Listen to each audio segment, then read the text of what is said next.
décryptage par Jamaldine Benchenouf.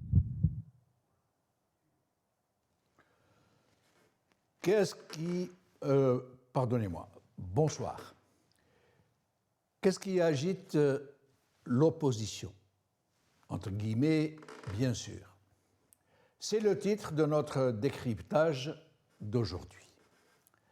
Certains acteurs politiques qui se comptent sur les doigts d'une seule main et qui orbitent autour du pouvoir ont réussi la gageure de rester dans sa proximité, de sauvegarder leur toute relative importance sans pour autant brader leur dignité, à vendre aux plus offrants, sans se prêter, il faut le leur reconnaître, à toutes les feuilles de route des faiseurs et des défaiseurs de rois.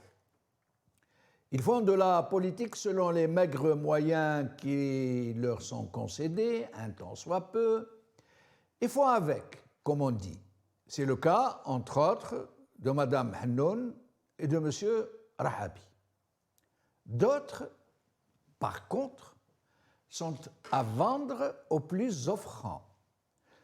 Ils n'ont aucun scrupule à lyncher celui dont ils étaient les carpettes hier seulement, et se marchent dessus pour se faire les carpettes du nouveau maître, qui n'hésiteront pas non plus à noyer dans leur vomi si les maîtres du jeu s'avisent de le faire tomber. Ils sont comme ça. Ils sont l'image de l'Algerian way of politics. Hors caméra, vous les verrez grimacer ce rictus de mépris quand ils s'adressent à ce qu'ils estiment être du rachis.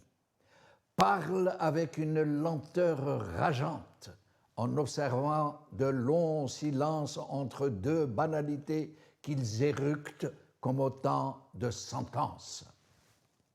Cela ne recule devant rien, irrémédiablement corrompus jusqu'au trognon qui leur sert de dépotoir à conscience. Ils sont les excroissances grumeleuses qui suintent du corps malade, qui se répandent en pestilence, qui se sustentent de l'arbre de vie qui les héberge. Des poux grassouillés qui se dandinent. Ils ne s'aiment pas les uns les autres, mais passent leur temps à se faire des bouspousades. Ils s'épient, se scrutent, se toisent, persiflent leur méfiance, crachent leur venin les uns sur les autres. Et plus que tout, ils envient les plus vils parmi eux. Plus ils sont abjects et plus leur situation est enviable pour leurs semblables. Difformité de la nature humaine surgit de pulsions mauvaises, de louvoiements, de lâcheté, d'indescriptibles bassesses. Ils grognent leur instinct de survie animale, ils jettent des regards torves sur leurs comparses qui se bousculent à leur côté parce qu'ils savent qu'ils sont trop nombreux à se disputer la charogne. Et comme par hasard, c'est comme si le sifflet du rameutement vient de retentir. Hormis donc certains acteurs politiques qui sont dans une saine réactivité, une vraie réserve à une situation devenue intenable, d'autres, autrement plus domestiqués, autrement plus zélés, semblent réagir à un claquement de doigts pour se ruer sur celui qu'ils défendaient hier seulement, crocs et griffes. Jusque-là, c'était unanimisme et claque à tout rompre.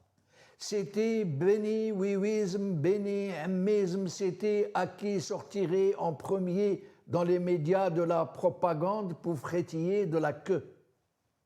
En somme, tout allait bien dans le meilleur des mondes sous la direction éclairée du guide suprême. Les plus dignes de la Smala se continuent de se confiner dans un silence épais, font profil bas ou s'éclipsent prudemment.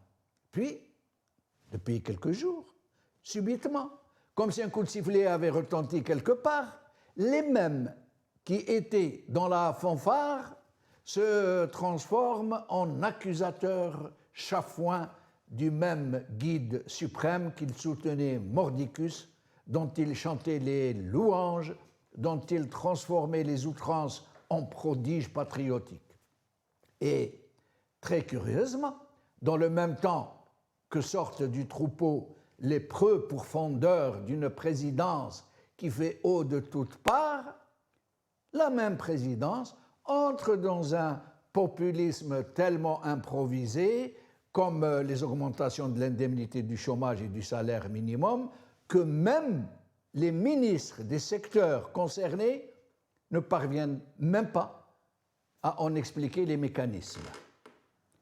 Du changement en perspective, les défaiseurs de rois s'apprêtent-ils à actionner les ressorts du siège éjectable? Les mêmes acteurs qui ont failli évacuer l'actuel président lors des dernières présidentielles, rappelez-vous, et qui avaient pourtant fini par trouver avec lui et ses proches des consensus. Ont-ils finalement d'en finir avec lui? Un positionnement des pour et des contre est-il en cours en ce moment même? La promesse du concerné, non dite mais non moins démentie, de libérer tous les prisonniers politiques et détenus d'opinion, précède-t-elle, elle aussi, du même populisme improvisé que celui des augmentations du SMIC et de l'indemnité du chômage pour se rallier le bon peuple? Ce sont les questions que nous allons poser à nos invités tout de suite.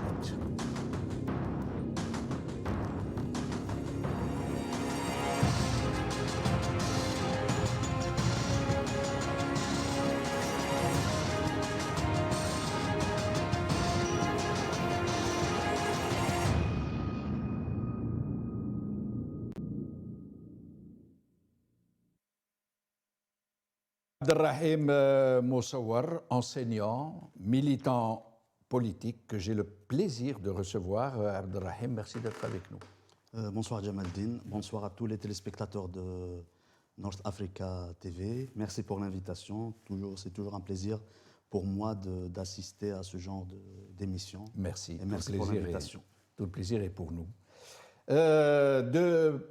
Depuis son domicile, puisqu'il n'a pas pu nous rejoindre, Azwaou Chamrouk, militant politique. Azwaou, merci d'être avec nous. Bonsoir Jamaldine, bonsoir aux téléspectateurs qui nous regardent actuellement, bonsoir à toute l'équipe technique qui est derrière vous, et bonsoir à Rahim. C'est un plaisir de partager cette émission avec lui et merci pour l'invitation Jamaldine. Merci, tout le plaisir est pour nous, Azwaou.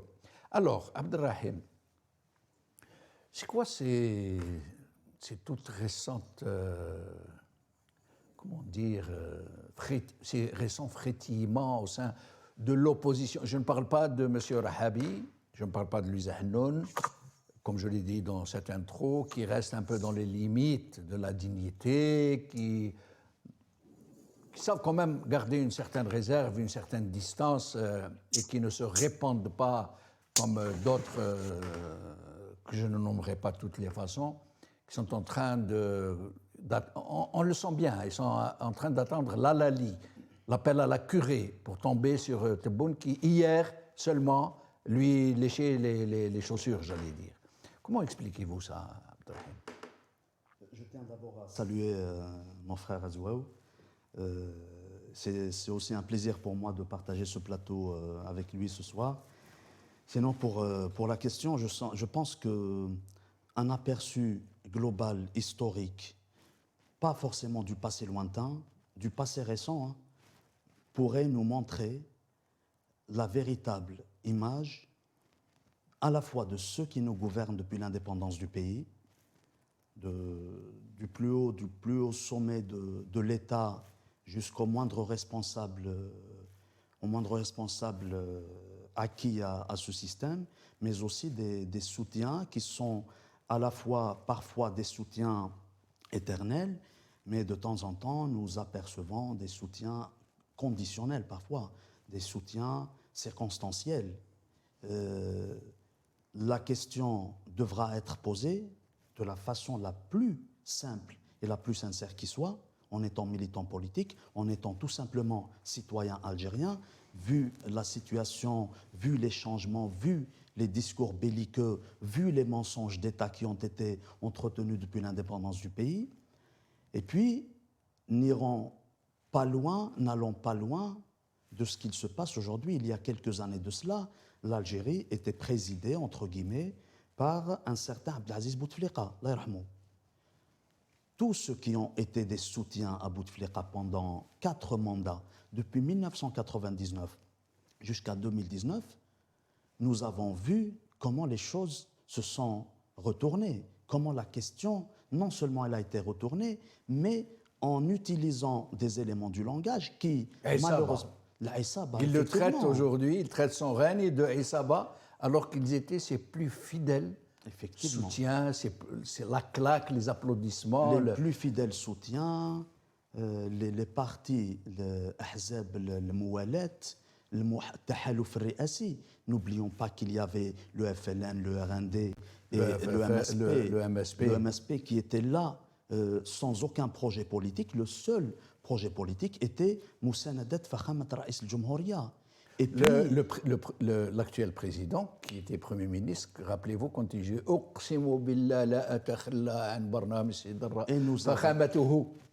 et nous avons vu, ça m'est arrivé, Jamaldine, les coïncidences font parfois les choses. C'était sur le plateau de Magharibiya, j'étais dans votre émission, là où je parlais du 6e mandat de Bouteflika. Oui. Ce qui m'a été reproché sur le plateau même. C'est-à-dire le 5e mandat à travers Tebboune. Le 5e mandat à travers Tebboune. Et puis la continuité, là on peut dire que c'est le 6e mandat du système en Algérie depuis 1999. Et puis il a juré que le programme de Fakhamat Raïs Abdelaziz Bouteflika ne s'arrêterait pas. Il s'avère que la continuité dans cette bassesse, dans cette médiocrité s'aperçoit de jour en jour. À un moment donné, le roi est nu. Sommes-nous en train d'assister dans ce cercle du régime, hein, je ne parle pas de la réelle opposition qui est la réelle politique menée par le peuple d'est en ouest, du nord au sud. Et dont on a muselé la voix. Bien sûr, dont on a muselé la voix, mais qui est dans un silence plus que responsable, dans un silence politique qui arrive même à secouer les décideurs en Algérie. Est-ce que nous sommes en train d'assister dans les cercles du système, à l'intérieur, à cette phrase « le roi est nu » de nouveau, avec Abdelmajid Tebboune. N'oublions pas que lui-même, il niait clairement l'existence des détenus politiques et d'opinion.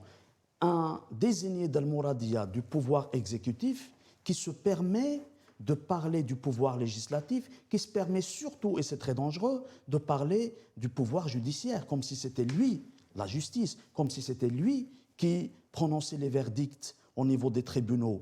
Dans un moment, si tu me permets, Jamaldine, je voudrais rappeler quelque chose d'historique et c'est très important. Le lendemain de l'indépendance, en 1962, sachant que l'un des plus grands consensus que le peuple algérien a connu de par son histoire de Jugurtha jusqu'à aujourd'hui, c'était le consensus autour du 1er novembre 1954. Il y a eu cette guerre de libération où Algériennes et Algériens ont affronté la plus grande puissance coloniale à l'époque. Ils avaient un poète qui s'appelait Moufdi Zakaria, le parolier de Qassaman. Le poète de la révolution, le poète de la guerre d'indépendance et le poète de l'Algérie indépendante s'est retrouvé exilé. Il a été enterré en Tunisie, 60 ans après l'indépendance de l'Algérie. L'autre consensus qui a été réalisé par le peuple s'appelle le Hirak. Il l'est jusqu'à aujourd'hui, parce que si ce n'est le musellement de la voix discordante, si ce n'est les emprisonnements abusifs les arrestations arbitraires. Le peuple serait encore dans la rue pacifiquement, comme une seule femme, comme un seul homme, pour dire nous voulons construire notre Algérie sur des bases de fraternité, sur des bases de solidarité et surtout le respect de l'histoire. L'histoire se répète. 60 ans après, celui que les citoyennes et les citoyens algériens appellent le poète du Hirak, Mohamed Tejadif, se retrouve emprisonné. Il faut condamné rende à 5 ans, à 5 ans de réclusion criminelle. ferme. Et on attend d'autres audiences, la prochaine qui se fera le 17 décembre. Ce que je voulais dire, le parallèle que je voulais faire, c'est que le lendemain de l'indépendance, le poète de la guerre de libération a été emprisonné par le système néocolonial. Le même système néocolonial a emprisonné Mohamed Tejadif, dont tout le monde, toutes les Algériennes et tous les Algériens témoignent du pacifisme, témoignent de l'intelligence d'un citoyen, d'un jeune Algérien qui n'accepte jamais de brader ses principes. Est-ce que vous voulez dire que c'est le même système depuis 1962 à ce jour? Ce qui a changé, c'est les dates. Ce qui a changé, c'est les époques.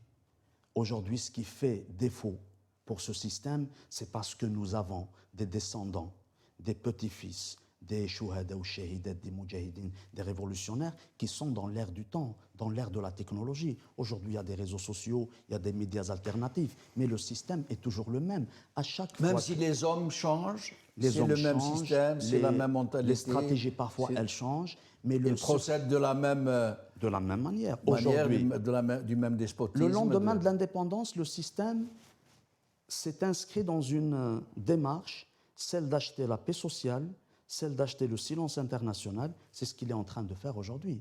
Et la corruption de masse. Et la corruption qui La est corruption de démocratisée. ses alliés Aujourd'hui, naturels. elle est démocratisée, la corruption Oui. en Ah Algérie. oui, oui, oui. Mais malgré cela, la résistance pacifique du peuple fait que le système, avec toutes ses magouilles, avec son acharnement sur tout ce qui bouge en Algérie, n'aboutira pas, ne pourra plus continuer sur ce cheminement. Alors, nous allons écouter M. Rahabi avec ce n'est pas sa voix, hein, c'est un écrit qu'on a donc commenté par une voix de l'intelligence artificielle. C'est un peu long, mais ça vaut le détour. Nous allons l'écouter et nous continuerons à débattre du sujet. Nous vivons ces dernières années la plus grosse régression en matière de libertés individuelles et collectives depuis la première constitution pluraliste de Chadli Benjedid. Elle est marquée par une externalisation du débat politique interne que nous n'avions pas connu, même pendant les années de terrorisme. Porteur ce débat à l'étranger signifie une incapacité à l'organiser à l'intérieur, et faire ainsi réguler la vie politique de la nation par des réseaux sociaux offshore. Cela signifie aussi prendre le risque de mettre l'Algérie sous la pression et le chantage diplomatique des puissances étrangères qui hébergent les activistes algériens à l'étranger. La justice aussi paie de sa crédibilité et de son indépendance l'instrumentalisation qui en est faite et qui donne l'image d'un pays sans contre-pouvoir institutionnel où l'arbitraire s'érige en mode de gouvernement.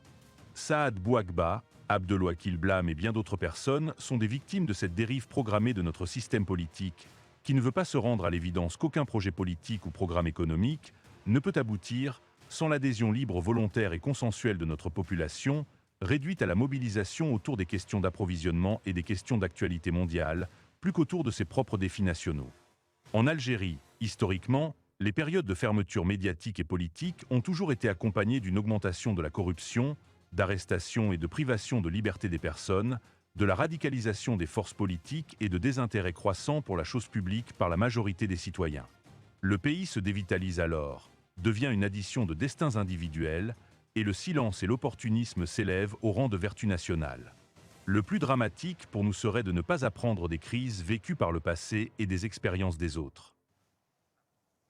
Azwa ou Chemrouk, avant de vous donner la parole, nous allons écouter la déclaration de Louisa Hannoun, que je range, moi je me permets, c'est que je range avec la déclaration de M. Rahabi dans la partie, j'allais dire, digne, réservée, mais très forte et très réaliste de la situation, contrairement aux déclarations des uns et des autres que je n'ose même pas qualifier et qui semblent obéir à des coups de sifflet.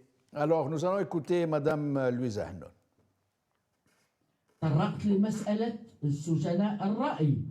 سجناء الرأي والمعتقلين السياسيين. وأنا ألحيت أنه إحنا بحاجة إلى عفو شامل سياسي، يعني قرار سياسي سيادي، c'est-à-dire une amnistie générale politique اللي تخص الحقوق والحريات. قال لي أن أطلقت سراح يعني أعداد هائلة، مئات الآلاف من المعتقلين. قلت له هذوما تاع الحق العامة، ويعني المفروض أنه هذا الأحكام يعني بالسجن بالحبس يعني ما لازمش تكون يعني بهذه السهولة. Azo Chebrouk, avant d'en arriver à cette, j'allais dire, cette crise de la présidence qui semble fléchir devant une concentration d'attaques contre elle, contre le principal concerné, M. Tebboune, même si beaucoup d'attaques restent encore chafouines, très indirectes, très allusives. Mais là, en la matière, ces deux personnalités politiques qui semblent forcer le passage et qui disent les choses comme elles doivent se nommer, détenus politiques, prisonniers, détenus d'opinion, prisonniers politiques, et qui osent même les nommer, Saad Bouakba, Abdelwakil Blam. Alors, Azou Chemrouk, d'abord, pour rester dans les alentours de ces deux personnalités, qu'est-ce que vous pourriez tirer comme conclusion de cette nouveauté, j'allais dire, politique, même si les deux ont déjà été dans les mêmes expressions, mais en beaucoup moins fort, en beaucoup moins percutant. Alors, je pense que Jamaldine, cette entreprise ou ces entreprises de la part de ces deux personnalités politiques s'inscrit justement dans le sillage d'un mouvement qui a été, si vous voulez, qui a commencé il y a quelques mois, on va dire, il y a quelques semaines, voire 2 à 3 mois. Je pense que soit il s'explique par, c'est-à-dire l'entourage de Tebboune qui a conseillé justement ce dernier d'ouvrir un peu les vannes parce que son régime est frappé et marqué par l'autoritarisme, est frappé par justement par la fermeture et le bouclage du champ politique et du champ médiatique. Soit ça s'explique par une autre contre-force au sein du pouvoir algérien qui essaye un peu d'affaiblir le clan de Tebboune, et à juste raison d'ailleurs, à juste titre, parce que Tebboune, enfin, si vous voulez, mieux vaut tard que jamais, parce que c'était prévisible à un moment ou à un autre qu'on arrive à une situation pareille, parce que ce n'est pas possible, c'est-à-dire ça relève de l'insupportable que les choses continuent de cette manière. À un moment donné, les gens ils vont se soulever, les gens ils vont se révolter. Il faut savoir, c'est que Tebboune, il est tellement non diplomate, entre guillemets, pour être poli, dans ses agissements, dans ses pratiques, qu'il a même réussi à emprisonner ses propres collaborateurs. C'est-à-dire qu'il est parti, il est allé dans ses pratiques, dans son inconscience, dans son irresponsabilité, à emprisonner ses propres collaborateurs. Donc à un moment donné, il doit y avoir des forces à l'intérieur du Sérail qui vont se révolter. Donc je pense, soit il a été conseillé par son entourage de libérer un peu les choses, soit c'est donc je disais, soit c'est un clan qui veut l'affaiblir en actionnant un peu ses relais. Et pourquoi je dis ça? Parce que récemment, on a révélé, notamment par Mohamed Sifawi, la maladie de Tebboune. Donc apparemment, il serait, je parle au conditionnel, atteint d'une maladie un peu qui aurait touché à sa capacité cognitive, à sa capacité intellectuelle. J'ai oublié le nom de la maladie pour être honnête.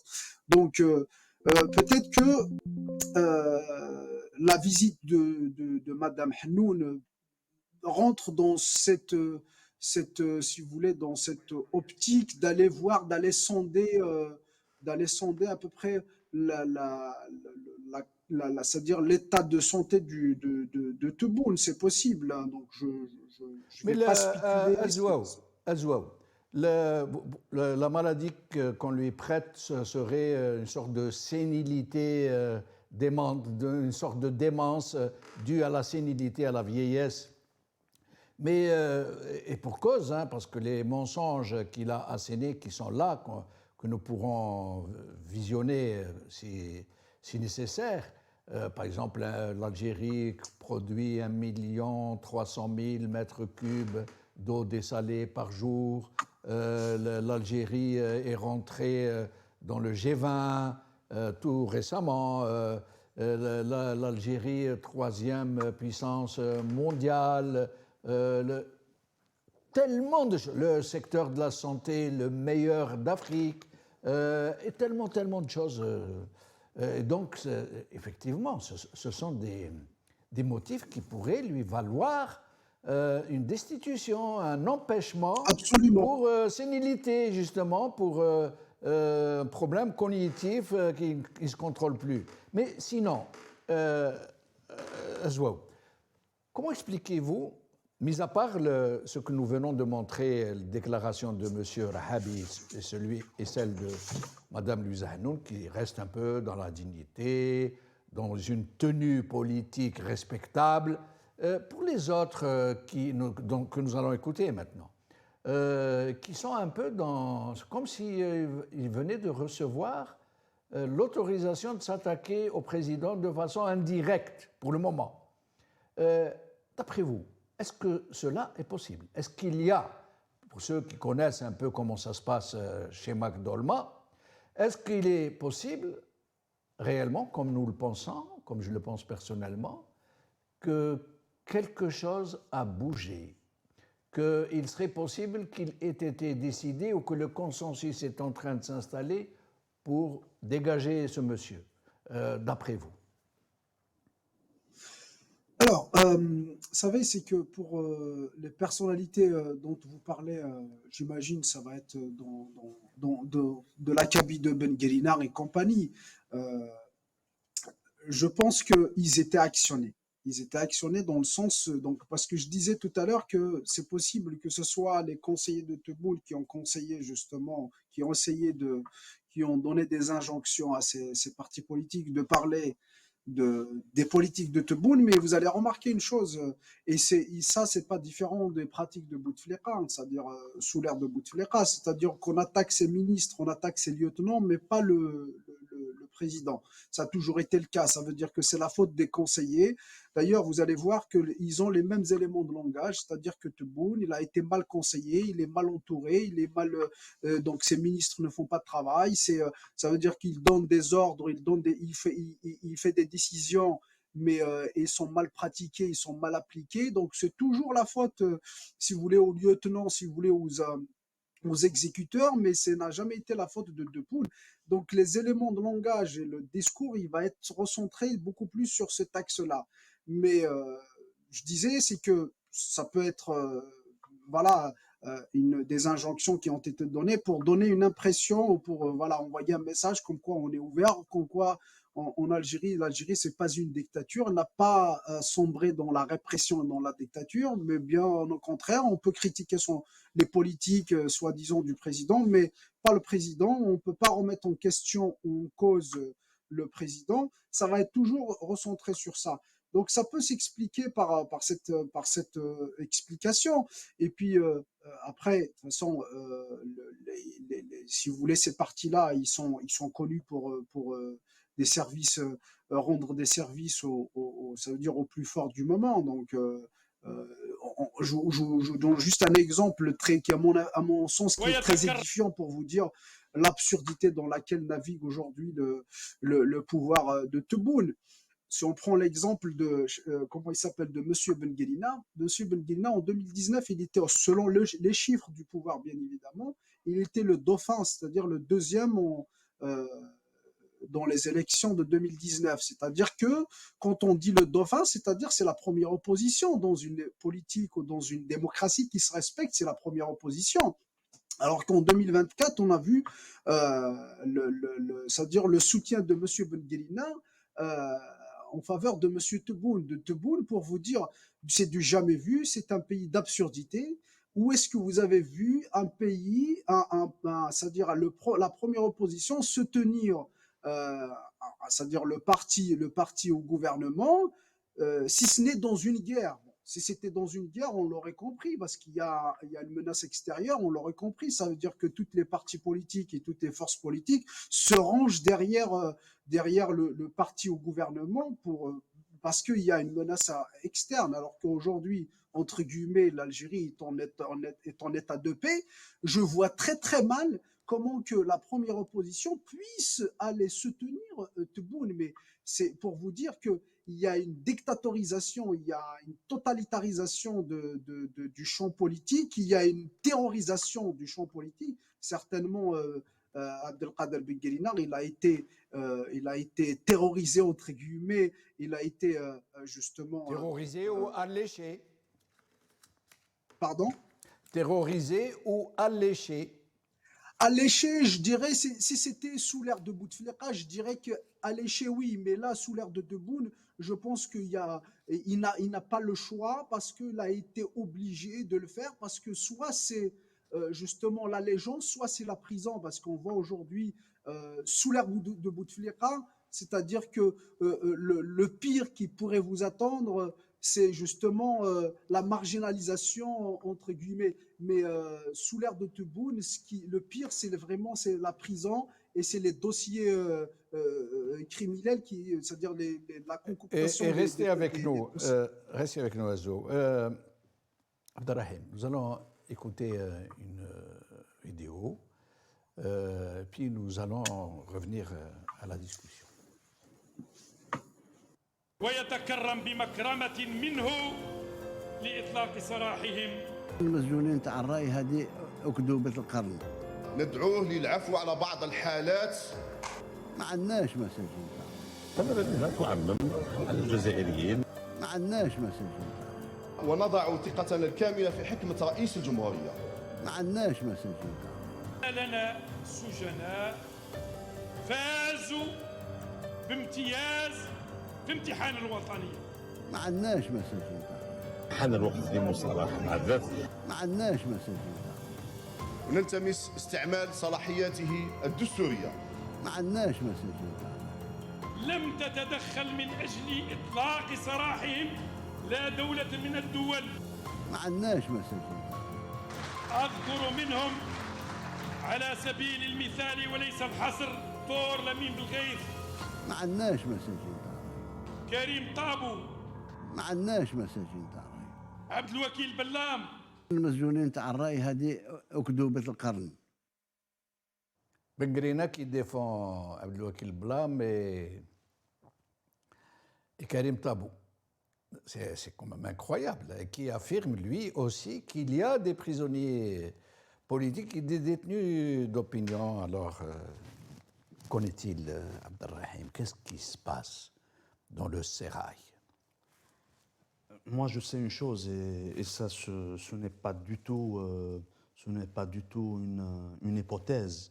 C'est que il y a des chefs de partis en Algérie, ce qu'on appelle des partis satellites, des partis qui ont été concoctés dans les laboratoires des services de la police politique, la même police politique qui concocte, qui crée, qui donne des agréments à des dizaines de partis politiques à condition qu'ils soient en soutien à la politique du plus fort, ça veut dire de celui qui est désigné Al-Mouradia. C'est la même police politique qui emprisonne, qui assassine la politique en Algérie, qui tue l'exercice politique sain, qui tue le travail associatif, le travail syndical.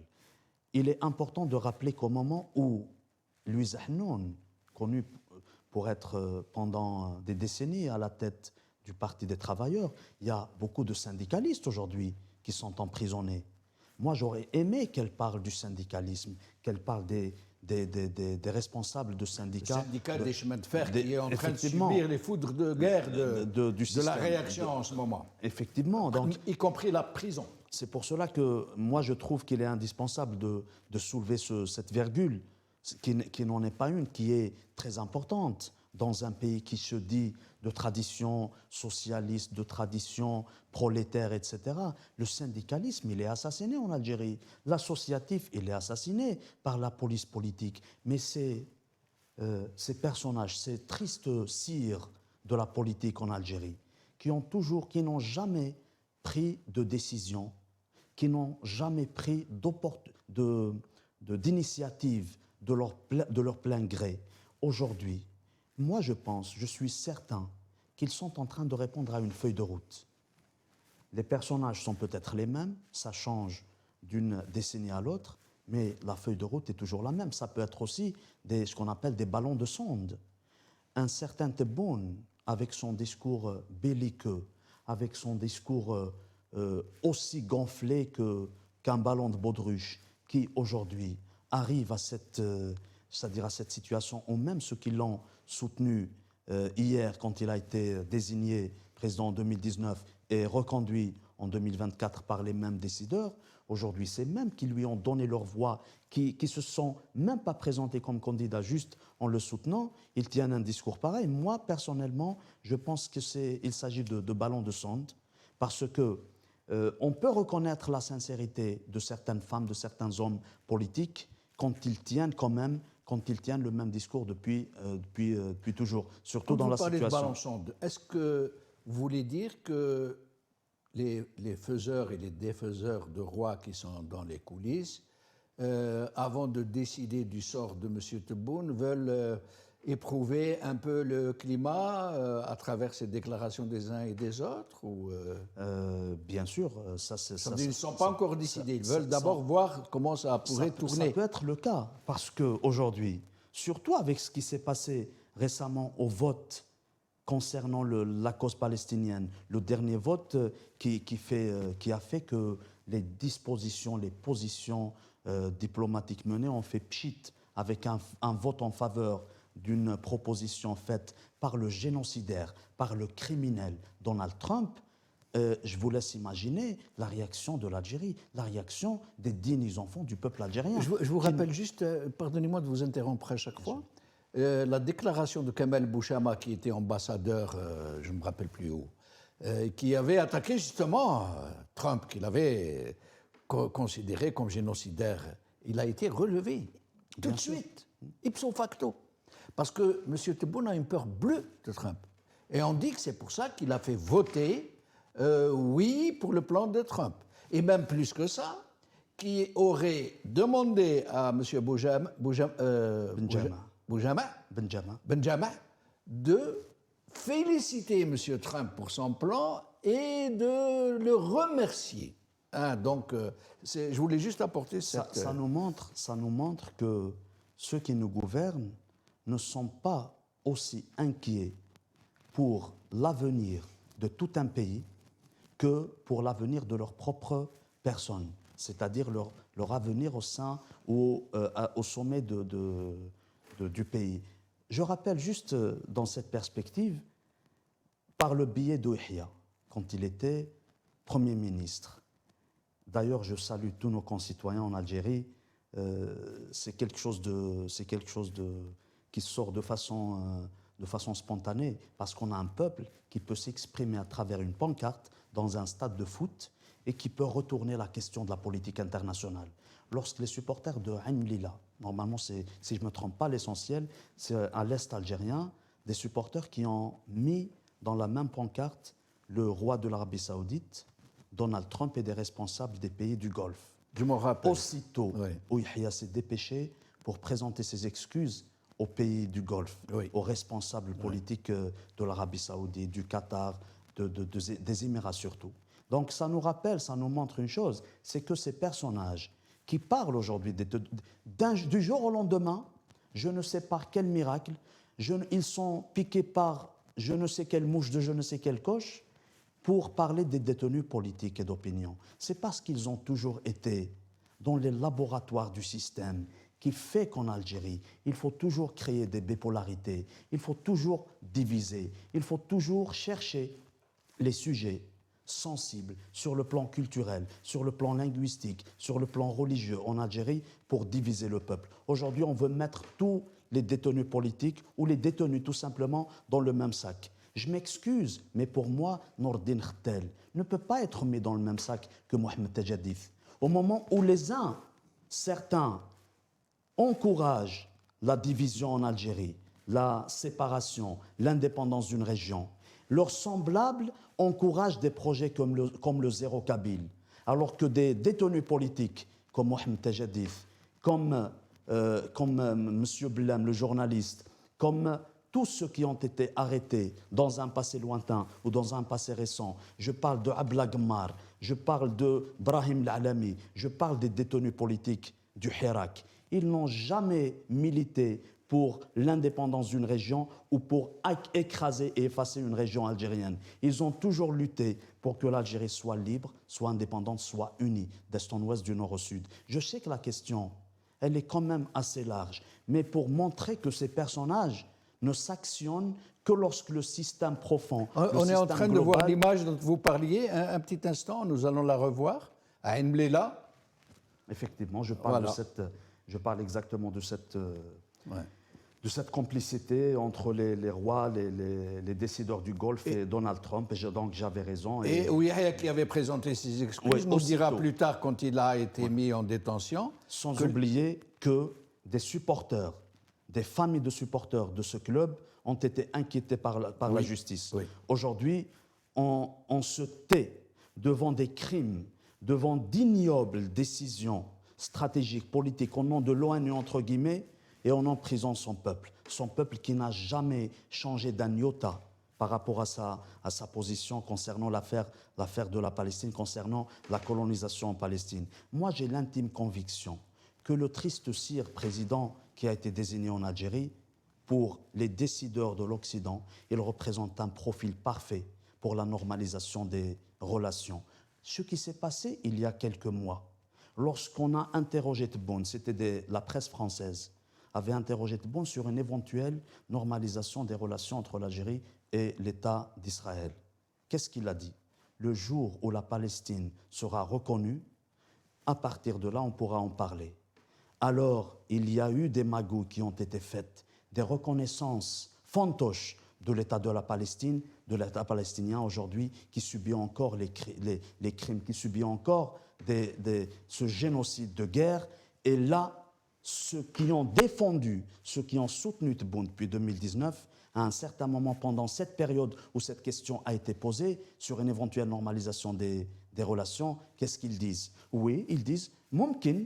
Si la Palestine a son indépendance, bien sûr, nous pouvons ntab'ou Israël. Vous voyez, c'est exactement ce genre de personnalités, entre guillemets, politiques qui se transforment en ballons de sonde pour montrer, pour voir si le terrain serait capable d'accepter cette réalité, serait capable d'accepter ce revirement de la situation. Aujourd'hui, ils font ceci.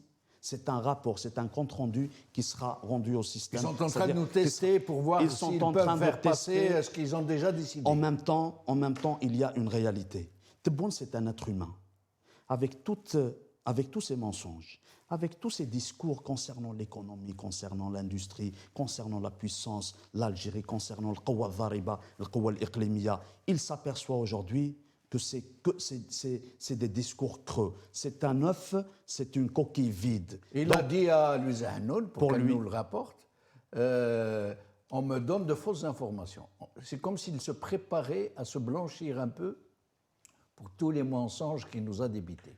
Alors les discours qu'on entend de la part de Rahabi, de la part de Louise Hanoun, ils pointent du doigt le responsable politique qui s'appelle Abdelmajid Tebboune, mais lui, il veut reprendre exactement les mêmes stratégies de Bouteflika. Ce n'est pas moi, c'est les ministres, c'est les différents secrétaires généraux, etc. Ça veut dire qu'il y a un malaise profond. Et ça, on le sait depuis le début du Hirak en 2019. Par contre, nous ne voulons jamais arriver à cette situation où c'est l'avenir du pays qui est en jeu. On veut qu'il y ait changement de système, on veut qu'il y ait changement de politique, mais on ne veut pas on ne veut pas enterrer l'Algérie avec un système pourri. Et justement, Abdelrahim et Azouaou, nous arrivons bientôt à la fin de l'émission, mais je voulais vous poser à l'un et à l'autre une question essentielle. Jusqu'à quand les Algériens, en tant que peuple, en tant que société multiculturelle, j'allais dire idéologique, qui aime ce pays, mais qui est contrainte de s'en exiler, puisqu'aujourd'hui, la quasi-totalité de la jeunesse ne rêve plus que de quitter, de s'arracher, si au moins c'était pour une vie meilleure. Nous les voyons ici en France, en Angleterre, en Italie, un peu partout, l'Harraga. Et des centaines dont les barques de fortune, les embarcations de fortune échouent en Méditerranée. Aujourd'hui, cette Méditerranée en mer, qui est devenue malheureusement un cimetière de Harraga. Un cimetière. Malheureusement. Alors, jusqu'à quand, je vais commencer par Azouaou, jusqu'à quand nous allons comme ça assister passivement, spectateurs, attendre qu'on nous convoque pour dire j'ai shab ma'aka flan, puis après lui j'ai shab ma'aka feltan, juste pour applaudir, juste pour donner son assentiment de pure forme, non concernés par tout ce qui concerne notre pays, sont en train d'assassiner l'avenir de notre pays, sont en train de compromettre gravement la configuration territoriale même de ce pays. Puisqu'aujourd'hui, il y a un mouvement séparatiste qui s'apprête à annoncer l'indépendance de la Kabylie. Jusqu'à quand les Algériens vont se confiner dans cette passivité, cet attentisme d'attendre et de voir venir qu'est-ce qui va se décider, à quelle sauce ils vont être servis, à quelle sauce l'avenir de leurs propres enfants va se décider. Pourquoi n'y a-t-il rien qui vienne des tréfonds de ce peuple? Est-ce parce que la conscience politique a été profondément anesthésiée?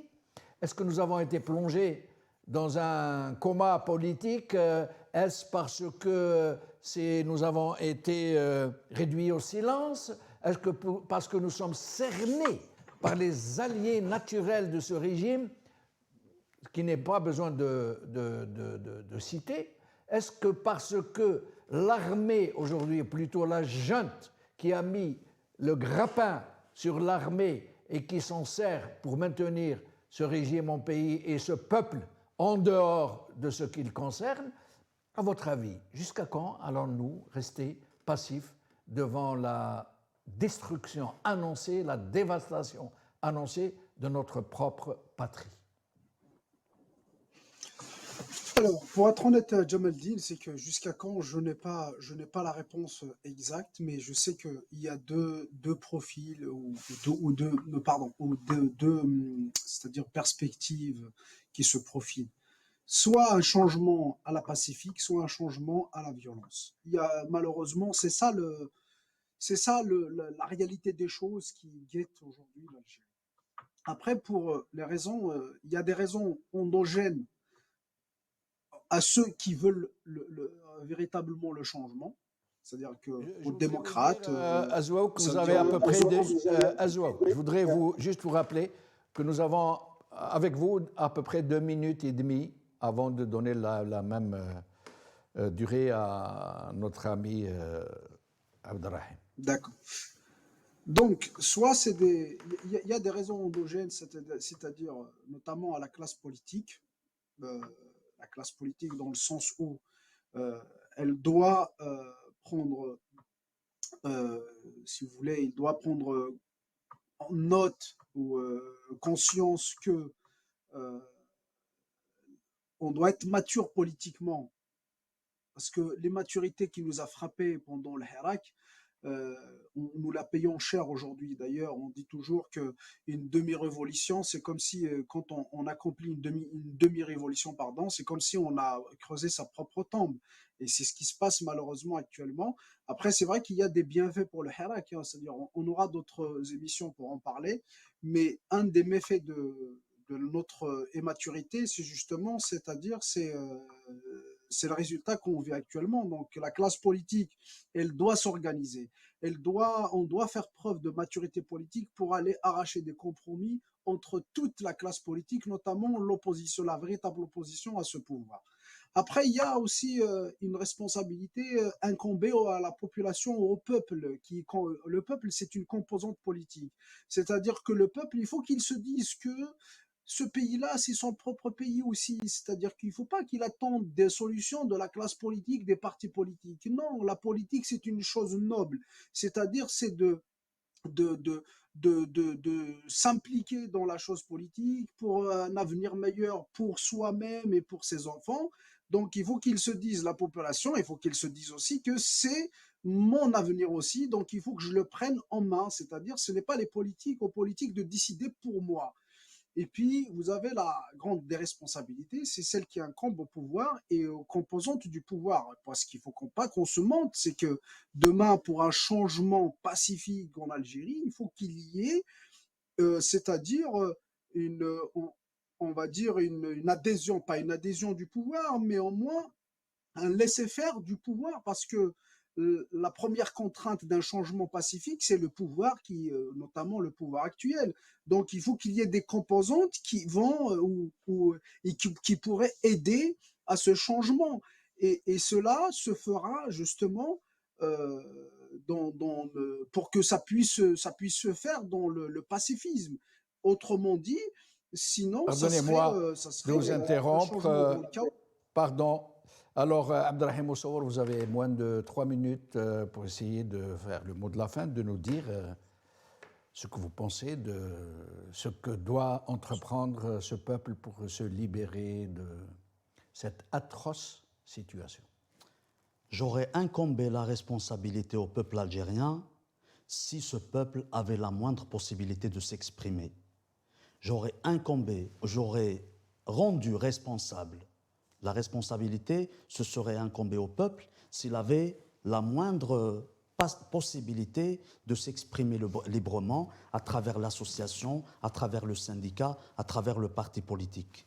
J'aurais pointé du doigt le simple citoyen algérien, si ce citoyen vivait dans la richesse, dans la prospérité et qu'il avait tous les moyens entre les mains de s'exprimer, de vivre, de mener une vie normale.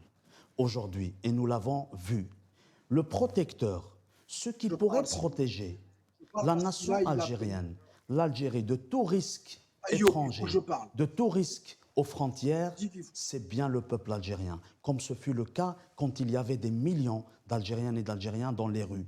À ce moment-là, les dirigeants européens, les dirigeants de l'Occident, y compris aux États-Unis, ils savaient qu'une nation qui s'appelle Algérie, qui a un peuple qui s'appelle le peuple algérien, ne pourrait être approché parce que ce peuple n'acceptera jamais de vendre sa dignité, il n'acceptera jamais de brader son pacifisme pour une quelconque force étrangère, rien que pour changer de système en Algérie. La responsabilité du peuple algérien, aujourd'hui, elle se voit à travers ce silence. C'est parce qu'il est réprimé, c'est parce qu'il est emprisonné, c'est parce qu'on transforme des villes comme la ville de Khrata, qui est une ville historique, en des casernes de gendarmerie, de police, de BRI.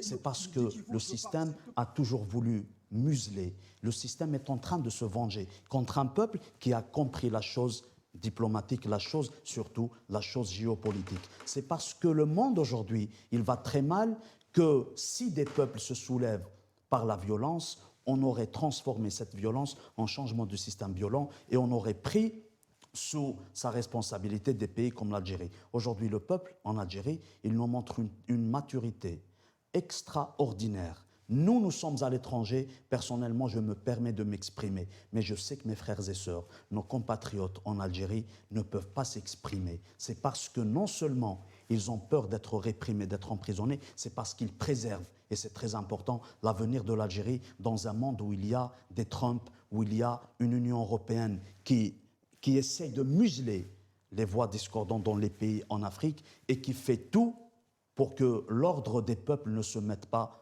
en marche. Merci. Alors, Azouaou veut intervenir, mais Azouaou, vraiment 30 secondes, s'il vous plaît. Oui, oui, merci à Jamaldine. Vraiment 30 secondes, c'est juste parce que, en fait, c'est juste pour répliquer un peu ce que disait mon ami Rahim, que je respecte beaucoup. C'est juste pour ne pas laisser sous-entendre que c'est comme si moi, j'incombe toute la responsabilité au peuple algérien. Bien évidemment que non. J'ai toujours dit que la responsabilité, même le pouvoir, il n'est pas que responsable, mais il est même coupable. Mais il faut pas que mon ami Rahim confonde minorité agissante et majorité. Ça n'a pas été dans silencieuse. son intention, pas du tout. Moi, je n'ai pas compris Ah non, cela. non, mais Non, non, non, parce que, ne vous en faites voilà, pas. j'avais Personne ne peut compris. douter de votre engagement aux côtés Non, de mais ce bon, peuple. après, bah, Hein. voilà, il fallait que je Et m'explique. puis vous êtes des c'est-à-dire camarades, que- comme ils viennent de vous le dire. Vous êtes des camarades du oui. même, Ah du non, même non, front oh, de libération oh, de mais- l'Algérie. Moi non plus, non, mais puisque vous faites la précision, alors moi non plus je dis qu'il n'est pas imaginable d'impliquer quelconque complicité ou connivence de ce peuple qui souffre plus que tout le monde de ce despotisme, de cette oppression, de cette confiscation de la liberté. Ah non, non, non, mais bien évidemment, Jamal Dina, je remets aucunement l'intégrité de mon ami Rahim, mais Oui. c'est juste que peut-être on a un différent politique là-dessus, c'est-à-dire sur la vision des choses. C'est-à-dire que peut-être que lui, il confond la minorité agissante et la majorité silencieuse, mais moi je dis, c'est que il faut que le peuple prenne en main les Merci. choses, c'est-à-dire Me- dans le sens où le peuple, il faut qu'il se dise la chose politique. Il n'est pas décidé au sein de la classe politique et du pouvoir, mais il est décidé au sein de lui-même. Ça veut dire Merci qu'il faut qu'il prenne en Azouaou, lui-même les merci choses. Abdrahim. Tout le monde a compris depuis longtemps que si le peuple algérien ne prend pas en main son propre destin, c'est parce que tout a été fait pour l'en empêcher. Et jusqu'à présent, ce sont des méthodes qui marchent et qu'il faudra donc combattre pour que le peuple algérien puisse se retrouver comme il l'a fait pendant ces années magnifiques du Hirak, le vrai, pas celui que le régime a récupéré. Merci beaucoup, passez une bonne soirée, au revoir.